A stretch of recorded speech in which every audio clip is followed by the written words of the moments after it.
me, Kay Cook, and as you know, I'm here regularly to talk to you about Happy Brain. And I'm delighted today to be able to talk very specifically about Happy Brain as a specialist application of NLP. And who better to give us some reasons why Happy Brain as a specialist application of NLP is really important than the great and wonderful Dr. Richard Bandler. I feel like the Wizard of Oz. You are. Yes, I wanted to take a chance to tell people, especially those of you who quote unquote know NLP, to tell you that this is an application about how to work with children.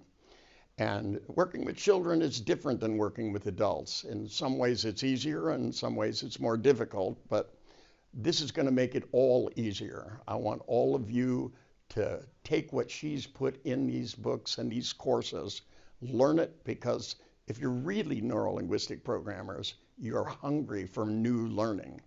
And a lot of people look at things and go, oh, I already know this. Well, my guess is you don't. Give yourself a chance to learn something special, because there are lots and lots of children, and there's more of them all the time. Thank you so much, Richard. That's absolutely wonderful. And I wonder whether I could ask you one question on top of that. Thank Sure, you go right ahead. Thank you. So the question I have is a problem that I often face with children who, in NLP, we talk about well-formed outcomes, and we encourage people to think about what it is they want. But of course, with children, we find that their well-formed outcomes come from their parents, and so there's a lot of conflict. And so a lot of my work is working in tandem with all the different component parts of the child's system, the parents, the teachers. And so we have to have this multi-layered approach, I feel, when working with children. Do you have some advice for Well, us? Virginia Satir said nobody lives in a vacuum. And she was one of the first people to find that if you took schizophrenics out of the hospital and stuck them in their family, they didn't seem so crazy. A lot of times when you're taking a kid by themselves and you say, what does the kid want?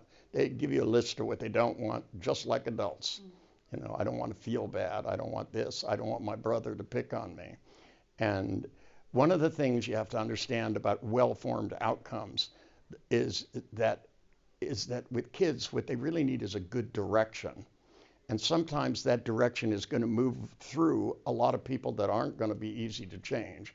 Sometimes you got to get the adults around them to change a little bit, to give them enough room to move.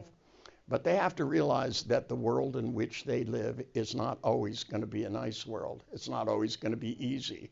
This political correctness nonsense of not giving kids grades or letting them win a football game, right? I'm afraid the world isn't like that. It's very competitive, and they're going to have to learn that, you know, that it is determination and tenacity, that while the outcome for somebody might be to spell better in school, the real outcome is to make them tenacious enough and smart enough to know there's always an easier, better way to get what you want.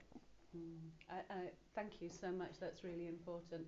So please get in touch with me, and let's have a chat about how you can improve your skills working with children, working with families, so that we can all work to make this next generation much more strong, resilient, to think clearly, think on purpose, as Richard said. Well, I always like to catch everything ahead of time, and if you can catch it in children, we'll save ourselves a lot of clients in the future.